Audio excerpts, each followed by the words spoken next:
Welcome to Mystery is here.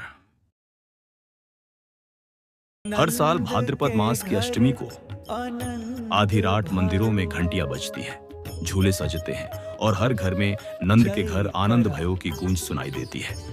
लेकिन इस पर्व के पीछे एक कहानी है जो न केवल भगवान कृष्ण के जन्म की है बल्कि एक वचन की भी, कि जब जब धरती पर अन्याय बढ़ेगा ईश्वर स्वयं अवतरित होंगे।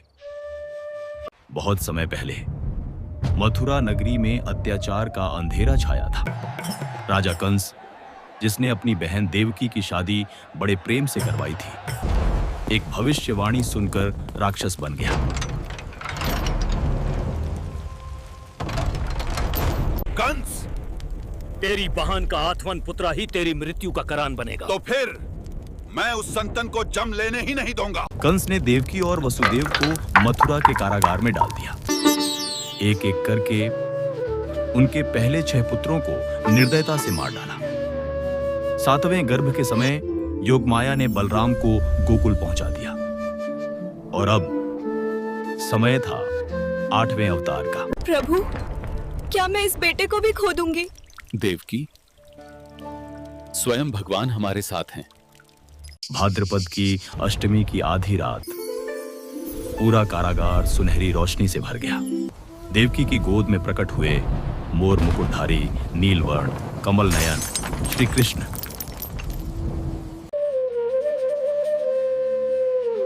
पिताश्री, पिताश्री, मुझे गोकुल पहुंचाइए।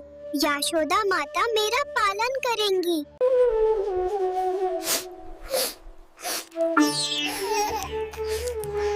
देवकी और वासुदेव के पुत्र को तत्काल मेरे सामने प्रस्तुत करो।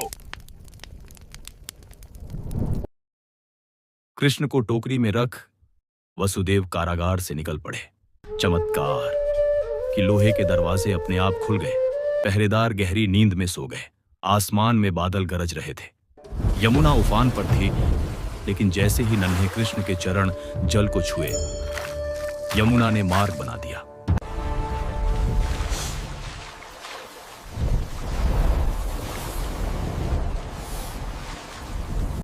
लंबी यात्रा के बाद वसुदेव गोकुल पहुंचे।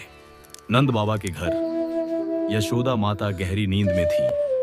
वसुदेव ने कृष्ण को उनकी शैया पर सुलाया और वहां रखी कन्या को लेकर मथुरा लौट गए। सुबह हुई। गोकुल ढोल नगाड़ों और बांसुरी की धुन से गूंज उठा। हर घर में बस एक ही स्वर, नंद के घर आनंद भयो, जय कन्हैया लाल की। लोग फूल बरसा रहे थे, नाच रहे थे, गा रहे थे। शुद्ध और नन्हे कृष्ण झूले में मुस्कुरा रहे थे।